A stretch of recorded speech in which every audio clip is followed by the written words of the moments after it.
Idukki ബോഡിമെട്ടിൽ car 60 അടി താഴ്ചയിലേക്ക് മറിഞ്ഞ് 4 പേർക്ക് പരിക്കേറ്റു.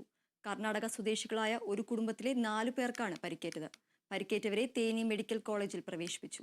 അപകടത്തിൽ വാഹനം കത്തി നശിച്ചു.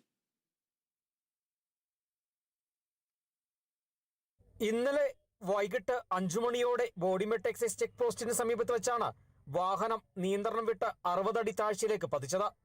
കർണാടകയിൽ നിന്നെത്തിയ കിഷോർ, ഭാര്യ വിദ്യ, മക്കളായ ജോഷുവ, ജോയൽ എന്നിവർ സഞ്ചരിച്ച വാഹനമാണ് അപകടത്തിൽപ്പെട്ടത്. താഴ്ചയിലേക്ക് പതിച്ച വാഹനത്തിൽ നിന്ന് ഇവർ പുറത്തേക്ക് തെറിച്ചു വീണു. ഇതിനുശേഷവും താഴ്ചയിലേക്ക് പതിച്ച വാഹനം തീപിടിക്കുകയായിരുന്നു. വാഹനം പൂർണ്ണമായും കത്തിനശിച്ചു. 3 കർണാടക വണ്ടി, ഒരു ഇനോവ, ഒരു സ്വിഫ്റ്റ്, வேகனர் நல்ல ஸ்பீடில் தான் வந்துச்சு. வந்தப்போ அவர் சொல்லுது இந்த மாதிரி ஸ்டேரிங் லாக் ஆகிடுச்சு. ஸ்டேரிங் லாக் ஆகிடுச்சு ஸ்பீடில் வந்து தான் லேடிக்கு மட்டும் பயங்கர சீரியஸாக இருக்குது. தலையில் அடிபட்டுருச்சு, கையும் காலும் ஃப்ராக்சராக இருக்கும். அப்புறம் ஒரு சின்ன பையன் இருந்தான், ஒரு 10 வயசு இருக்கும், அவனுக்கும் கால் ஃப்ராக்சர். அப்புறம் இன்னொரு அந்த ஹஸ்பண்ட், அவர் டிரைவர், அவருக்கு ஒன்றும் பெரிய இன்ஜுரி ஒன்றும் சின்ன சின்ன ஸ்க்ராச்சஸ். அப்புறம் இன்னொரு சின்ன பையன் தான், அவனுக்கு ஒன்றும் பெருசாக. അപകടത്തിൽ വിദ്യയ്ക്കും മകൻ ജോഷുവയ്ക്കും സാരമായ പരിക്ക് പറ്റിയിട്ടുണ്ട്. വിദ്യയുടെ കൈക്കും കാലിനും തലയ്ക്കും പരിക്കുണ്ട്.